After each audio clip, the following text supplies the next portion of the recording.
Nuevo Nissan Micra patrocina este espacio. Concesionario oficial para Lanzarote, Nissan Matcher Motor, carretera San Bartolomé a Recife, kilómetro 1,6.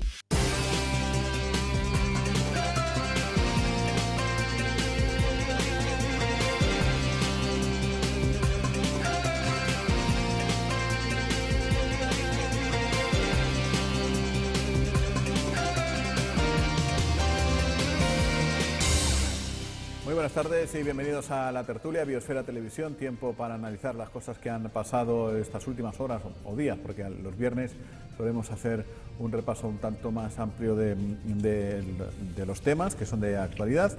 Y hoy en la entrevista vamos a hablar de la UNED, vamos a hablar de mujer y constitución y vamos a intentar pues sacar buen partido de una charla que vamos a tener con Elisa Pérez Vera, que es doctora en Derecho Internacional, fue la primera mujer rectora de una universidad en España, en concreto de la UNED, en el año 82, ha sido magistrada del Tribunal Constitucional y actualmente es consejera del Consejo de Estado y sigue siendo profesora emérita de la UNED. Pues con Elisa Pérez Vera, Mujer y Constitución, hablaremos después.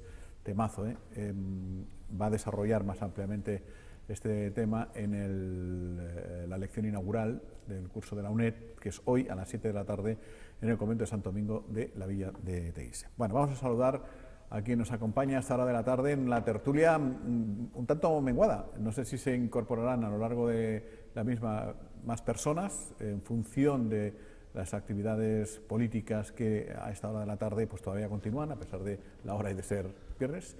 Pero de momento saludamos a Carlos Espino, que está hoy con nosotros, es simpatizante del Partido Socialista. ¿Qué tal, Carlos? Muy buenas. Buenas tardes. Y una persona que también nos acompaña hoy, no sé si lo habrán visto esta semana por aquí, solo es la tercera vez que viene, Daniel Cabecera de Podemos en Arrecife, concejal. Hola Daniel, ¿qué tal? Muy buenas. Muy bien, buenas tardes. Vino el lunes, que es cuando habitualmente nos suele acompañar. Vino el martes porque tiene cosas que contar, que quiere ser secretario general de Podemos en Arrecife, ya lo dijimos. Y viene hoy pues porque esas obligaciones en el Cabildo tienen hoy a varios contertulios un tanto despistados.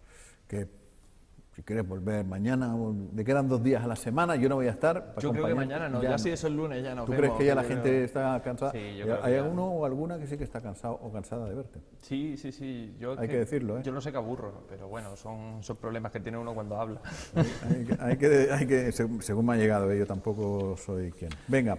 De todas formas, Luis antes, lo que pasa es que se hizo loco para entrar, le estaba ofreciendo la aspiradora, pues dice que la moqueta estaba un poco... Algo de moqueta escuché yo también. Además yo le pedía colchón y él me decía moqueta, y digo, jolín, está sucia, por lo menos déjame que la aspire o algo, ¿no? Bueno, oye, qué gran tema, Mujer y Constitución, con qué gran ponente esta tarde en el convento de Santo Domingo en la Villa de Teguise. Elisa Pérez Vera, que luego nos acompañará en la entrevista y que nos hace mucha ilusión porque es uno de esos días que salimos al recreo y en fin, con todo mi respeto sea a todos, dejamos de entrevistar concejales y entrevistamos a personas, bueno, verdad, con todo mi respeto, tengo un concejal aquí. A gente interesante. Gente con currículum. No, y sobre todo también por el tipo de temas, porque en muchísimas ocasiones, y que conste que por lo menos en la tertulia se nota muchas veces el intento de trascender lo que es la noticia inmediata y lo del día a día, tener la oportunidad de sentarse con alguien y hablar no de una anécdota concreta, sino de lo que está pasando en el mundo, siempre es una oportunidad interesantísima, porque creo que precisamente si hay algo que caracteriza cómo estamos viviendo ahora, es una cierta sensación de desconcierto con los cambios que se están produciendo y tener la oportunidad de hablar con gente con una trayectoria tan dilatada y que ha jugado el papel que ha jugado, pues bueno, siempre es un lujo. Y si me apuras, en fin, no sé si debemos de reconciliarnos o no con la Constitución. Yo creo que no. Hay gente que habla del régimen del 78, no mira a nadie y tal.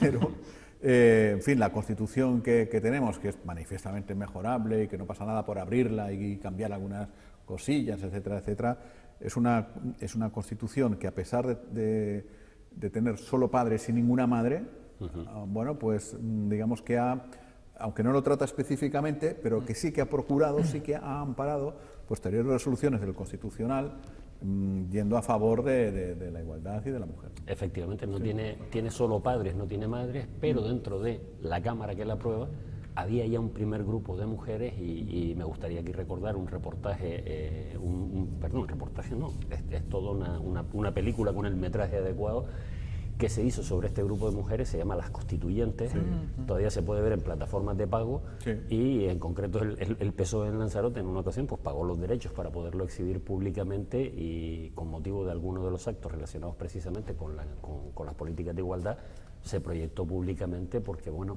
es una mirada a una época fundamental en nuestro país. La presencia de las mujeres era todavía muy escasa, pero las que habían tenían un fuste y tienen una capacidad todavía de ejemplarizar cuando hablan, que es maravillosa.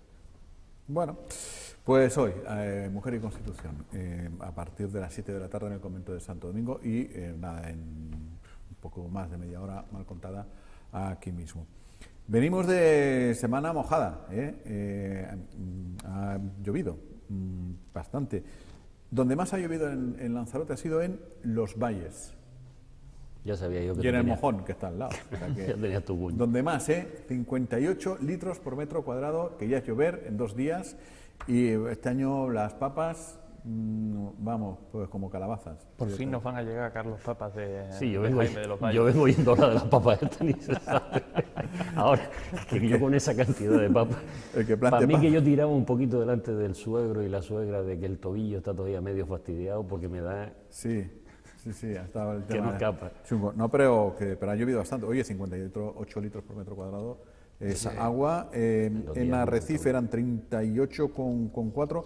Ayer, y podemos empezar a hablar de esto si quieren, comentaba una contertulia en Abel de León, arrecifeña ejerciente, o sea, curra allí, patea calles, etcétera, que para lo que ha llovido ha aguantado razonablemente bien Arrecife. No sé qué sensación tienen ustedes o no. Dani. Sí, quitando el charcón mayor que se forma en la calle Manolo Millares y la zona de la calle Portugal, Triana, el resto de zonas que tradicionalmente se inundan han salido bastante bien. También puede ser, y seguramente tenga que ver, que como llovió el sábado ya ayudó a limpiar bastante y a desatascar lo que podía haber sido si hubiera caído esto el sábado. Estoy convencido que estaríamos hablando de unas inundaciones mucho más grandes. Aún así sigue estando pendiente esa inversión, esa gran inversión que llevan sin hacer todos los gobiernos que ha habido hasta el momento para separar las pluviales de algunas zonas en las cuales todavía hay aguas residuales, y sobre todo hacer una buena inversión para hacer 20 millones, creo que se hablaba, para hacer todos esos, lo voy a decir con mis palabras, aljibes subterráneos, para que cuando caiga esta chumba de agua tan gorda se desvíe directamente a esos vasos de compensación, se llaman, para que no se inunden todas las calles, ¿no? Creo que debería ser uno de los principales objetivos de cara al siguiente mandato, porque en este no da tiempo, y entre otras cosas porque se necesita ayuda de todas las instituciones, desde el ayuntamiento hasta el Estado. Sí, ayer lo reclamaba justamente la candidata al Cabildo del Partido Socialista, Loli Corujo, justamente eso, ¿no? En Arrecife es donde, de los datos que tengo yo aquí, casi donde menos ha llovido de toda la isla. En el Islote 43 litros y medio, el Mojón 58, la Finca Agrícola 37,2, Guatiza 43, Güime 39,5, Conil 40,1, La Granja 39,7, La Vegueta 46,5, Los Helechos 40, Los Valles 58, Nazaré 46, So 37,9, Tinajo 42 y Uga 43, Arrecife 38,4 creo. Claro, lo que pasa es que esos 38 se convierten muchos más por en ciento no sé cuántos, por una razón muy sencilla, y es que las azoteas actúan de acogida.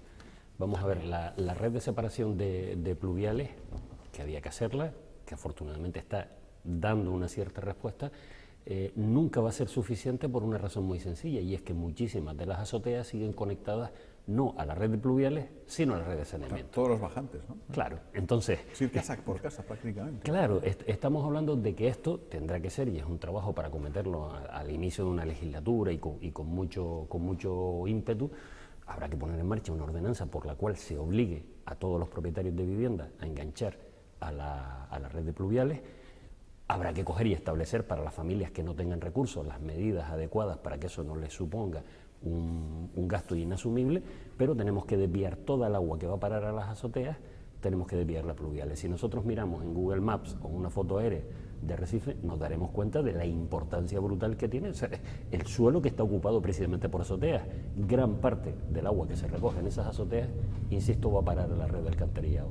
Y luego hay una cuestión, y es que la red de alcantarillado necesita mejoras, no solo limpieza, sino incluso mejoras.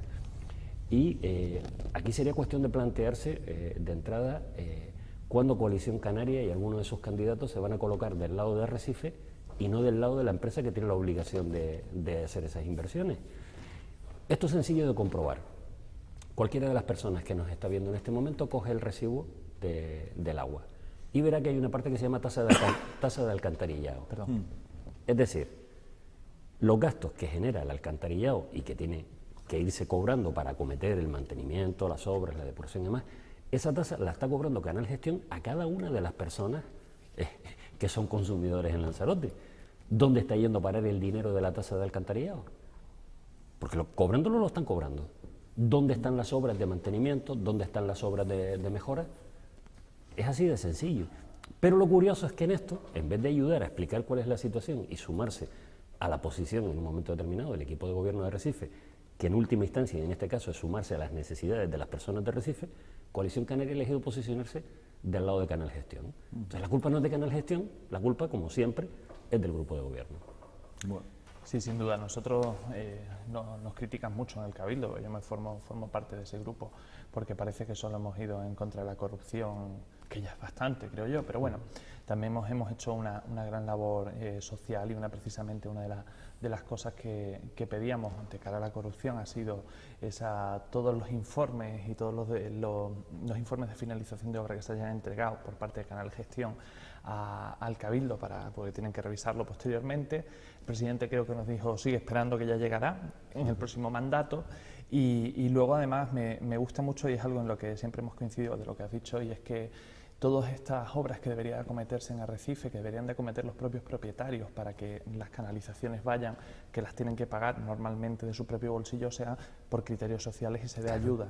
Eso es algo imprescindible. Nosotros lo hemos llevado en multitud de ocasiones a todas las instituciones, desde el Ayuntamiento al Cabildo, que cualquier tipo de modificación, ordenanza, cualquier tipo de acometida o incluso los criterios sociales para no cortar el agua, que es algo que parece que ya se nos está olvidando, pero que al principio de este mandato todo eso lo hemos ido llevando y normalmente Coalición Canaria nos lo echaba para atrás, las cosas como son. Claro, no, y ahí tengo que reconocerte, porque bueno, nosotros hemos formado parte de grupos de gobierno que a lo mejor este tipo de medidas se tendrían que haber tomado mucho antes, pero las sociedades van evolucionando en el tiempo. Lo has dicho tú, ¿eh? No, es que lo estoy diciendo, es que si hay algo que me caracteriza es no tratar de esconderme nunca detrás de un burladero.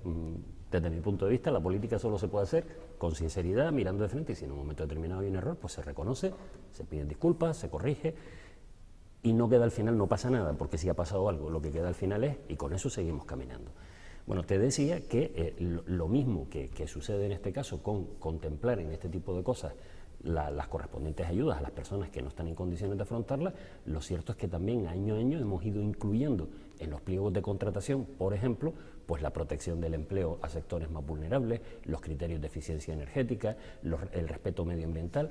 Y todavía, con todo lo que se ha hecho, queda todavía un montón más por hacer. O sea, yo me permito soñar con el tiempo en que cuando una empresa vaya a concurrir para hacer una licitación ante una administración pública, tenga que sacar el certificado que acredite su calidad medioambiental, el certificado que acredite la eficiencia energética, el certificado que acredite buenas prácticas hacia la plantilla y respeto a los derechos sociales, y a partir de ahí la administración colabora en el sentido de que le encarga una tarea con aquel que colabora también con defender las cosas que defiende la administración.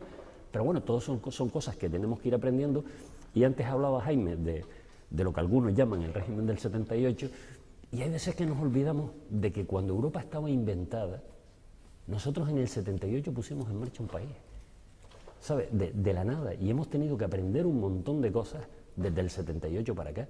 Hay otros países que han mantenido los debates sobre derechos sociales, sobre divorcio, sobre aborto, sobre multitud de temas, lo llevaban manteniendo un montón de años.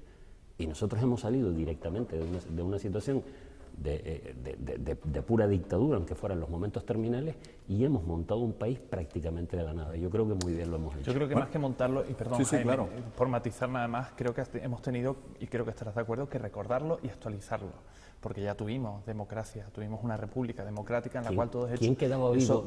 ¿Quién quedaba vivo en ese momento? Alguno quedaba, poco, pero sí, alguno quedaba. De 100 y años. sobre todo porque no es que no tuviéramos ese conocimiento democrático, y te lo digo, Carlos, y te lo puntualizo, porque muchas veces parece, y esa derechona rancia parece que se quiere arrogar eso también, que gracias a esa Constitución, gracias a ese régimen del 78 en España por fin llegó la democracia. No, perdonen, en España tuvimos una interrupción de la democracia por culpa de un golpe de Estado y una dictadura.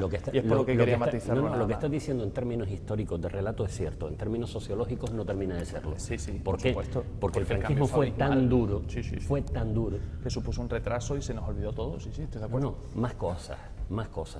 Vamos a ver, a mí no me lo cuenta ninguna serie de televisión, lo vi en mi casa, que es que no podía hablar de determinados temas por si nos oían los vecinos. Y vivíamos en una vivienda de 3 en que eran todos conocidos. Y no te fiabas. El que vivía debajo era hermano de mi madre y el de abajo el señor que nos alquilaba la casa. Y no podíamos hablar por si oían los vecinos. O sea, una cosa es que en el relato histórico la democracia estuviera interrumpida y la recuperamos, que puede dar la sensación de que poco menos que fue coger y decir ya no nos estorba el franquismo, y otra es el destrozo que hizo la dictadura con este país. Bueno, justamente hablas que hay gente que lo ha vivido en la Constitución que va antes de la del 78, es la de la Segunda República, la del 31, y hay gente que puede, en fin, que puede, hoy día, todavía tendrán ya sus años, pero hay gente que seguro que se mamó las broncas entre Victoria Gueni y Clara Campoamor y todo ese lío, todo lo que salió de allí, que fue mucha cosa buena, y todo lo que luego se ha ido cercenando, claro, y reeducando, entre comillas, a lo largo de esos 40 oscuros años, en los que la mujer tenía que llegar a casa y no molestar al marido por si venía de mal humor, ponerle una copa coñac, ponerle las zapatillas, los niños que ya estuvieran acostados para que no molestaran al padre que venía cansado, etcétera, etcétera, etcétera. O sea, tela, ¿eh? E iban al banco y para abrir una cuenta, que eso lo viví yo como empleado en ese momento de una entidad bancaria, tenía que venir con el permiso del marido, o del padre. Pero para sacarse el carnet de identidad, el carnet de conducir, 3/4 de lo mismo.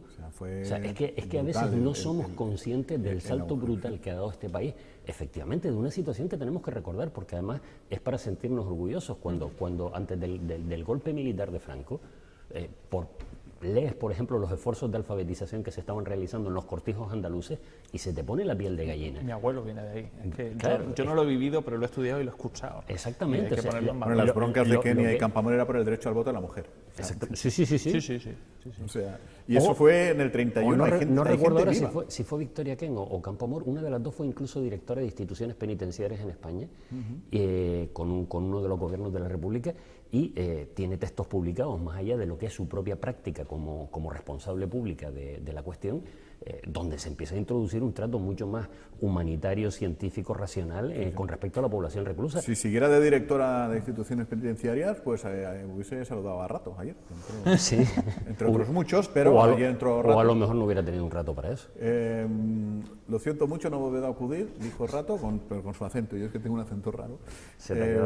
Pidió perdón a la sociedad española. Está bien, bien pedido, le perdonamos. Ya Tienes está, un acento un poco borbónico, ¿no? Ese perdón me ha sonado más Juan Carlista que otra cosa. Debo tener en mi imaginario, debo tener alguna frase similar que haya pronunciado algún Borbón algún día. No me suena. No, y sobre todo que hay un tema, quizás por el origen étnico, que hay una relación amor-odio en la que se fijan más de la cuenta. Algo por ahí va. Yo qué sé. Pero no sé si es aplicable a tu caso. Sí, la mente humana es, ¿cómo es? Inescrutable. Inexpugnable. Bueno, hemos dado, por supuesto, mente humana, estamos tirando y a partir de eso. Les dio pena a Rajoy, antes de entrar, que dijo Rato, que dijo... ¿Qué te estás esperando? Bueno,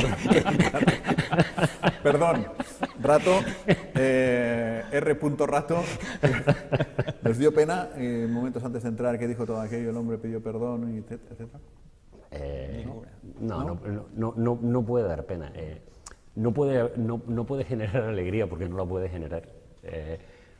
Ya no solo por el personaje, familia, sino lo que te pone, sino como país nos enfrenta a un retrato muy desagradable. Pues había euforia entre muchos yayos, ¿eh? Sí. Sabes que desde el punto de vista de la justicia, pues hay una parte de la justicia que no es venganza, es reparación, y dentro de eso está el afrontar las consecuencias, y lo tienes que mirar con total normalidad. Pero bueno, yo me quedo más con una imagen muy desagradable. Cierto que después hago otra lectura y digo, parece mentira. La cantidad de ríos de tinta que se han vertido en este país cuestionando, que por supuesto hay zonas de sombras, pero cuestionando la independencia judicial y la nómina de exministros de Aznar que ha ingresado en prisión es amplia. El yerno del rey, ahí está. O sea, a medida ha sido rozando el palo, pero han sido... Pero ha sido. Y ojo, precisamente cuando han intervenido tribunales que son mucho más controlables y próximos al poder político, que son los tribunales desde que subimos de audiencias para arriba. Porque en el caso de los jueces de a pie, y no ha habido duda nunca de cómo han actuado, ¿no? Lo que quiero decir que tal vez esto nos fuerce a reflexionar que el relato que hemos hecho a veces de nuestras propias instituciones ha estado cargado de aspectos negativos que no dejan de ser ciertos en algunos casos, pero que tal vez hemos generalizado con muchísima alegría. Precisamente todo este tipo de noticias a las que me refería ahora demuestran que esa sensación que se extendía de que existía una especie de impunidad generalizada no es cierta. Bueno, desde ese punto de vista hay que saludarlo pues con una cierta Yo alegría. lo único que saludo, digamos ya como informador y como ciudadano, que a veces coinciden las dos cosas, es la naturalidad con la que lo ha asumido. Me refiero a que podía haber llegado con un coche con cristales tintados hasta la puerta de la cárcel, abrirse, meterse para adentro. No, hizo pues... Ha sido inteligente. Llegó, bajó, habló con tranquilidad y oye, mira, ya está, pidió perdón a la sociedad y para adentro un buen rato, porque desde que salta la verja, digo yo, traspasa la verja hasta que llega a la puerta de la cárcel, lo pudieron grabar un buen rato. Fue un poco distinto con Urdangarín, hay que decirlo, Por la puerta de pero atrás. yo agradezco mucho más la naturalidad con la que se asume ese paseillo, ¿no? que tendría que ser muy duro, me imagino. Duro tiene que ser, y preguntaba si pena ninguna por él. Sinceramente, alegría tampoco, efectivamente, pero pena ninguna, pena por la figura que estamos hablando. Y eso sí que claro, decías la impunidad, la sensación de impunidad. Es que fijaos de quién estamos hablando, que no es una persona cualquiera, no lo ha sido. Ministro, presidente del Fondo... Yo creo que es el cargo público más alto que en temas económicos. En temas económicos ha estado en todos, presidente de Bankia, o sea, lo ha sido todo, y fíjense con las cantidades de dinero que estábamos... Que imagínense que movía a estas personas, qué necesidad y por lo que está entrando. Y yo siempre me planteo lo mismo, qué necesidad por una tarjetita. Fíjate que te vas a comer 4 años de cárcel, que seguro que saldrá antes con reducción de condena y buen comportamiento. Pero bueno, la cárcel la vas a pagar y en teoría debes reformarte. Eso ya no sé si a estas alturas de la vida le servirá, pero sí que... Hay mucha gente que entra en la cárcel queda, reformado, ¿eh?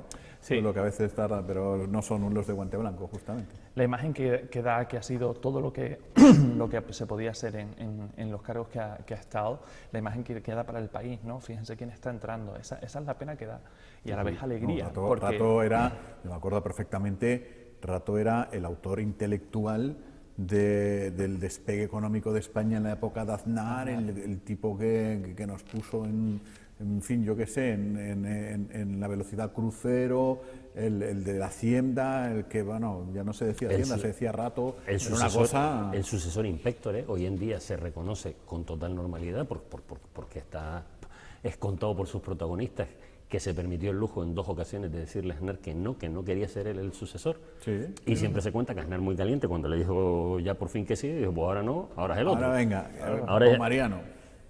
Que ya tú ves, por eso sí tendría que entrar en la cárcel Rato. Mira lo que nos dejó por su cabezonería, ¿no? Pero efectivamente es alguien que estar más arriba es prácticamente imposible, ¿no? Pero por eso yo insisto en que me quedo con esa parte que nos dice que nuestras instituciones funcionan con errores. Que tienen que mejorar, por supuesto. ¿Quién no funciona con errores en cualquiera de las cosas que hace? ¿Vale? Pero la lección que se está dando en este momento de que el Poder Judicial, con todas las dificultades habidas por haber, con todos los errores, no permite esta zona de impunidad, para mí me parece un mensaje positivo y que tendríamos que destacar. Bueno, luego ha circulado estos días por grupos de WhatsApp, en fin, hay sectores, digamos, de la política que digieren mejor las cosas que otros. La derecha, son hechos contrastados, es decir, no, en general no suele tener tanto sentido del humor. y también le pican más estos temas. Y ha circulado por los grupos de WhatsApp, además del hundimiento del techo del Mercadona de Alicante, pues ha circulado una lista grande de todos los acusados de las tarjetas Black, que se ve de Izquierda Unida, que se vea de no sé qué, que se vea de comisiones, que se vea de todos los partidos. Pues sí, claro que sí, y se ha ido diciendo, y me imagino que se irá diciendo, pero es que el que entra ahora es nada menos que Rodrigo Rato, tela. Y toca, bueno, pues toca digerir eso, ¿no? Y aparte de todo, Jaime, que vamos a ver, en la corrupción hay que distinguir dos papeles muy diferentes y todos tienen que ser penados, que son el corruptor y el corrompido. Y cada uno tiene su grado de responsabilidad. En el caso de Rato se unen dos. Rato es un corrupto por el uso que hace de las tarjetas, pero es un corruptor. ¿Por qué? Porque es el que da vida y lo extiende todavía mucho más, porque ya venía de la época de Miguel Blesa. Extiende mucho más el uso de las tarjetas Black y la manera de manejarlas. ¿Por qué? Porque era una manera de garantizarse apoyos en el Consejo de Administración. Por tanto, su responsabilidad en este caso es doble. Es doble la de crear una sensación a los consejeros que ninguno de ellos es un corderito y tiene que salir absuelto. Todo está clarísimo que si no sabían, por lo menos podían intuir que el comportamiento era incorrecto. Digo, si no lo sabían a ciencia cierta, lo podían intuir y estaban obligados, por eso cobran esa pasta, a intuirlo. Pero lo cierto es que el que monta el sistema es Miguel Blesa y el que le da continuidad y lo amplía es Rato. Por tanto, los niveles de responsabilidad son altísimos. Son distintos, sí. Bueno, ahí, ¿cómo era la pancarta esa? ¿15M para Rato? 15M para Rato. Pues ya está. Sí, ahí fue donde comenzó la campaña para hacer la denuncia inicial sobre, no recuerdo si fue sobre las preferentes o sobre las tarjetas Black, pero fue una campaña... Creo recordar que fue por las preferentes. Por las preferentes aparecieron después. Y después es curiosísimo también, ¿no? Cómo desde el punto de vista de cómo manejamos la información y la actualidad, la potencia que adquieren a veces las anécdotas en detrimento de las categorías. Las tarjetas Black suponen un caso odioso, que entren a la cárcel, etc. Pero estamos hablando de 12 millones de euros en un rescate que costó 26.000 millones por prácticas incorrectas. Los 26.000 millones no fueron corrupción, pero cuando menos fueron el reflejo de un modelo de crecimiento que apostaba por el crecimiento indefinido, la burbuja permanente y demás, ¿no? Y sin embargo, como país nos hemos sentido casi más indignados y hemos fijado más la mirada en algo que, insisto, es anecdótico. 12 millones de euros son un montón. Pero 12 millones de euros en el contexto de 26.000 millones no llega ni a decimales. No, es así. Bueno, temas importantes en la política canaria. Ha habido dos esta semana. De un lado, el compromiso del Partido Popular Canario, de los gomeros, de apoyar los presupuestos del gobierno minoría de Coalición Canaria en el Parlamento, y la esperada reunión entre Pedro Sánchez y el presidente canario, Fernando Clavijo, acerca, bueno, pues de las cosas que tenían pendientes. En el primero de los casos, pues las cuentas serán aprobadas. En el segundo de los casos, pues ya se han adquirido varios compromisos de la denominada Agenda Canaria, pues que no son otra cosa que lo que ya viene siendo pues los planes de cooperación en carreteras, en la financiación, un montón de cosas. Y bueno, además en lo que nos toca, pues dos temas. Uno, que se va a celebrar una Junta de Seguridad, creo que la primera quincena de diciembre, aquí en la isla, en torno al tema de la nueva crisis nueva crisis migratoria. De hecho, la semana que viene creo que ya viene un alto cargo a ver cómo está el patio. Y, por otra parte, pues oye, el nombre del aeropuerto de Lanzarote, que se llamará César Manrique Lanzarote, y que lo va a pagar, pues supongo que AENA, pues dice se lo pagará en Madrid, pero digo yo que se lo detraerán de AENA, que gana una pasta, al menos en Lanzarote. Bueno, digo por citar algunas cosas, ¿no? ¿Con qué te quedas tú? Bueno, con promesas, muchas promesas, la firma de algún que otro convenio y sobre todo con el tema del cambio del nombre del aeropuerto, que además es algo que se ha utilizado muy malamente por parte de nuestro senador, porque era tan sencillo como mantener una postura inicial. Oye, es un acuerdo que se ha tomado en Lanzarote, te puede gustar más o menos, pues sigue ese apoyo, no votar en contra para luego decir que cuando entra el nuevo gobierno socialista que se hagan cargo ellos. O sea, ha sido muy mal gestionado por nuestro senador, y me alegro que se adquiera ese compromiso y esperemos que sea cuanto antes, y más teniendo en cuenta que el aeropuerto de Lanzarote no es precisamente un aeropuerto deficitario, sino todo lo contrario, y las inversiones que está haciendo AENA en él son mínimas. Lo único que ha hecho, que no digo que no le hiciera falta, ha sido todas las reformas interiores para que cuando pases el arco de seguridad entres en una tienda, no en un aeropuerto, porque es la gran reforma que se ha hecho, ha ido por ahí. Sin embargo, cuando vas a recoger... Una tienda igual que la que hay en Alicante o la que hay... Exactamente, igual que la que hay en cualquier aeropuerto de España. Sí, sí. Exactamente la misma. Sin embargo, cuando tú llegas o vas a recoger a alguien que viene a verte y sales por la puerta, empiezas a ver que la carretera es defectuosa, por decirlo brevemente. La interior, ¿no? La interior, sí, efectivamente, sí, sí. que es horrible, dueña. los viales que hay ahí. Y es dueña, no se ve, AENA. no se ve. Nada. Yo no sé la cantidad de gente de fuera que en lugar de tirar para la T1 habrá tirado para el Museo Aeronáutico. Sí, porque sí. la curvita esa me la como yo. ¿Cómo que he ido 20 millones. como gente de fuera? Yo tengo que dar la vuelta. Te digo yo. O sea, que me imagino los coches de alquiler al museo ese, ¿no? Ahora, ¿cómo se han disparado las visitas?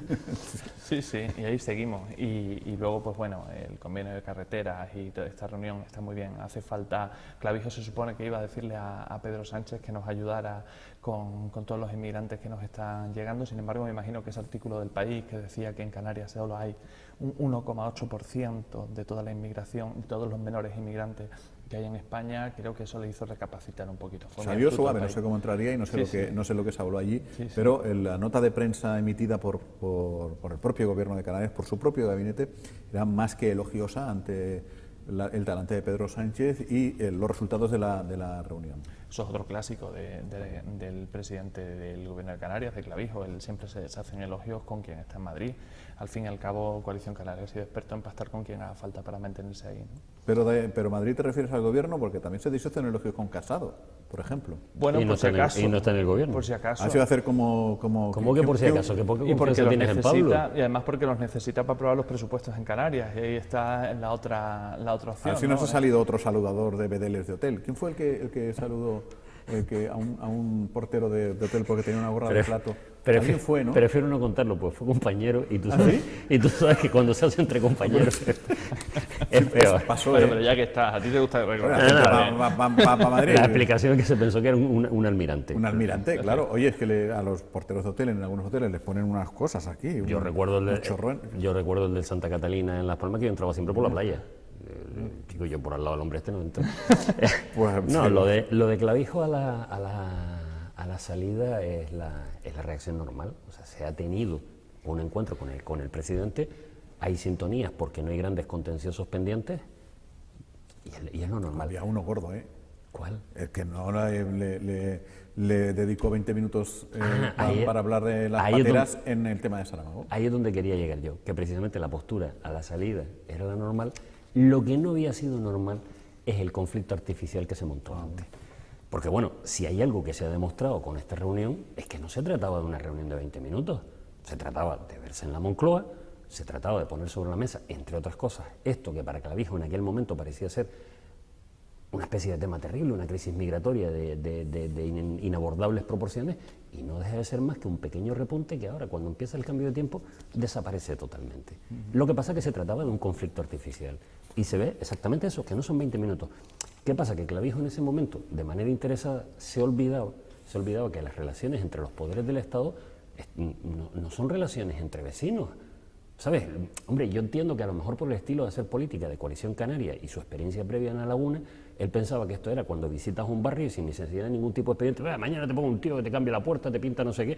No, hombre, se trabaja de otra manera. Nos sentamos las administraciones, establecemos un calendario y es lo que se ha hecho en este momento con total normalidad. Por eso insisto, lo que no era normal es lo que estaba sucediendo antes, que era crear un conflicto totalmente interesado, desproporcionando la realidad y sobre todo jugando con un tema que es muy serio. Cuando toda Europa está aterrada con los movimientos xenófobos, con el resurgir del racismo, con una ultraderecha que apela siempre a lo más visceral, el presidente del gobierno de Canarias, hablando de una crisis migratoria, cuando estamos hablando, insisto, de un pequeño repunte, crisis son las que hemos tenido en muchos años atrás, y que una administración con un presupuesto de no recuerdo en este momento cuántos miles de millones de euros, capaz de atender a 3 millones de turistas, a 12 millones de turistas sin despeinarse, de repente aparezcan 100 menores y diga que no sabe qué hacer, mire, o es usted un incapaz redomado, o es usted un golfo que está jugando en este momento con un tema para crear un alarmismo social que no se sostiene. Siempre tuvo problemas, de hecho ya cuando era alcalde de La Laguna, si no recuerdo mal, ya tuvo problemas con recibir y acoger en su municipio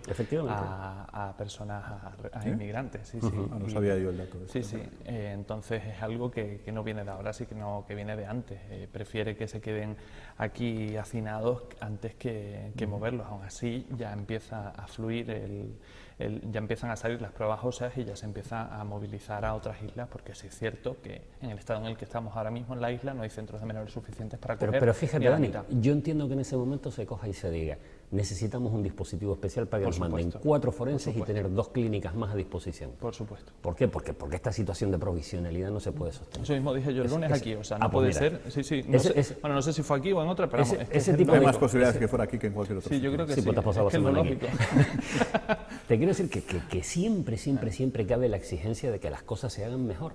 Líbreme Dios, pues por supuesto. Sí. Ahora, lo que no es de recibo es el alarmismo de algunos de estos personajes, incluido algún alcalde de un municipio que da para el oeste, hablando del problema que es Hombre, por favor, un poquito de dignidad, un mínimo de vergüenza. En un pueblo precisamente al que hace referencia, que precisamente es de los que mejor ha acogido de siempre a estas personas que vienen en patera. Y lo digo porque me he criado en ese pueblo y he tenido la maravillosa suerte de... No sé si hablan del municipio de Tinajo, pero si ven... No queríamos nombrarlo, pero tú lo puse ayer, puse las imágenes ayer, y la otra vez que sucedió lo mismo también las puse. La llegada de una de estas embarcaciones al muelle de la Santa. El contraste, no ya entre las relaciones políticas, que yo ayer no hice ninguna relación entre eso, sino entre otras cosas. El contraste en cómo habla la gente que recibe a esas embarcaciones, los que están en el muelle, 8, 10, 15 personas grabando, tranquilos, no sé qué, venga mi niño, para acá, vaya. El contraste entre toda esta gente y la manada de cafres y de indeseables que hay sueltos en los comentarios de los digitales opinando sobre esta cuestión es tan abismal que, en fin, chapó por la gente de la Santa y todos aquellos, que son muchísimos también, lógicamente, que ven eso con una mirada normal, frente a esos comportamientos que, claro, yo ayer no hice la relación con la política, pero que también se dan en la política. Pero es que la política precisamente lo dispara en muchísimas y que tiene más responsabilidad. Claro, porque en vez de ejercer una cierta pedagogía con respecto a este tipo de temas, lo que hacemos es al revés, atizar los miedos para el que no los tenga. O sea, es que cualquier persona que sea mínimamente sana en su manera de reaccionar cuando se pone en contacto con el dolor, con el riesgo, con el sufrimiento, tiene una actitud empática. Y lo que pretende alguno de estos indeseables desde su cargo político es pervertir esa reacción natural y convertirla en una reacción de miedo. Si no ha pasado nada, han llegado 4 personas, se les interna donde corresponde, se les trata como se tiene que tratar y aquí no ha pasado nada. Oye, fíjate cómo ha cambiado, y perdona, Jaime, fíjate cómo ha cambiado el discurso del partido de extremo centro, este Ciudadanos se llama, de cuando empezó la crisis, que hablaba de, y me parece súper desacertado y además peligroso, hablaba de invasión. Y lo decían todos sus cargos en todas las radios, y me imagino que tú lo escucharías como yo, y a mí se me revolvían las tripas. Lo han tenido que modificar porque eso es un discurso que genera odio y que no es cierto. Y que no es cierto, sobre todo que no es cierto. Bueno, que ya nos tenemos que ir, se nos ha quedado el tema de los presupuestos y otro muy importante con el que merecería incluso hasta un brindis. Ya tenemos estatuto. Bueno, todavía no, señor. Pero falta poco, falta que se sancione. Sí, señor. O sea, que se publique, ¿no? O algo. No lo de sancionar, sino para multar. Siempre me ha hecho mucha gracia esa expresión. Las leyes se sancionan y que los jueces fallen. Claro, también, sí. Bueno, ¿sabes? Hay en algunos casos es cierto. Sí, por eso te digo que el idioma a veces es medio tal. Perfectivamente, tenemos un nuevo estatuto y yo sé que tenemos alguna discrepancia, por lo menos con la parte más nacional de Podemos. Noemí lo apoyó en Canarias. Es un buen estatuto. Es un buen estatuto cuando entendemos lo que es un estatuto. Un estatuto es una especie de carta de compromisos, de carta de intenciones hacia donde camina, en este caso, una región autónoma o una autonomía. A partir de ahí hay que desarrollar leyes, reglamentos, establecer políticas, pero me parece que por lo menos marca una serie de obligaciones que seguro que durante un tiempo se incumplirán, pero el estar ahí obliga a que se esfuercen en cuanto a carta de servicios a los ciudadanos, o un principio que me parece vital.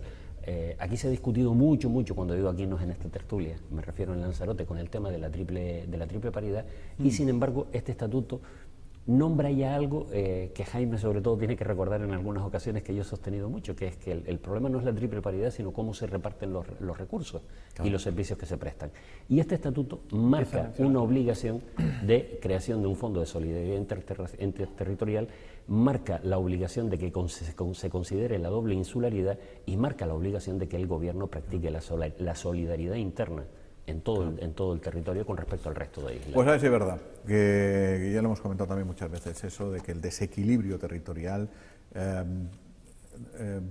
para mí no se corrige con un factor humano, sino con otro factor, que es el de aquí. En las perras. Y de manera transparente para que sepamos todos lo que está sucediendo. Está bien tener representantes en el Parlamento de Canarias, lógicamente, porque Lanzarote tiene que decir y contribuir al marco legislativo y a un montón de cosas. Pero si yo el 1 de enero tengo aquí 72 millones, o 80 o 60, o lo que me haga falta, ni más ni menos, ni compararme, ni no sé qué, es lo que me hace falta. El 2 de enero lo tengo ingresado para gestionarme yo, etcétera, etcétera.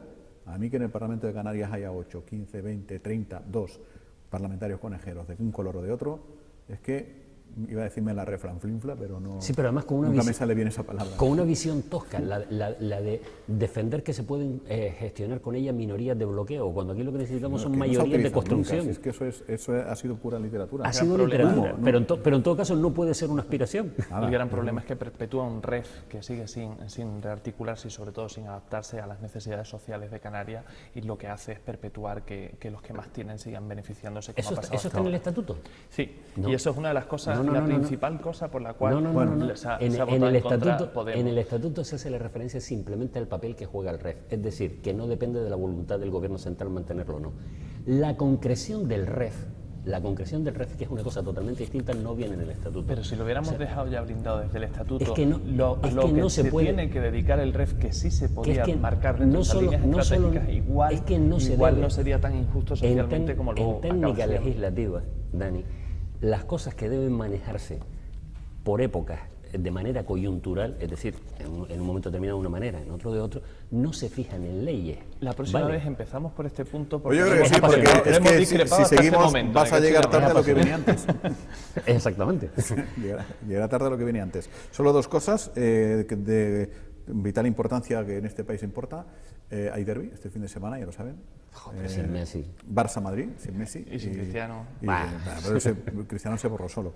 Y además, la FIFA, noticia de hoy mismo, la FIFA rechaza la disputa del Girona-Barça en Miami. En Lleida, a lo mejor. Lleida o en Tarragona o en... Entonces no podemos ver jugadón en Miami. No, bueno, en Miami.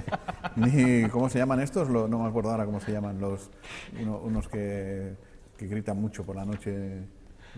Los Pedrerols o los Chiringuito. El Chiringuito. El Chiringuito, el Chiringuito en Miami. Chiringuito en Miami, ¿qué más? ¿Tú sabes lo que sería gritar? Chiringuito en Benidorm. Gente del Barça en vez de gente de zona en los temas mayamenses. Nada, bueno, pues eso, que pasen un buen fin de semana. Yo no me despido todavía, que lo pasen ustedes dos. Bueno, tú te incorporarás después.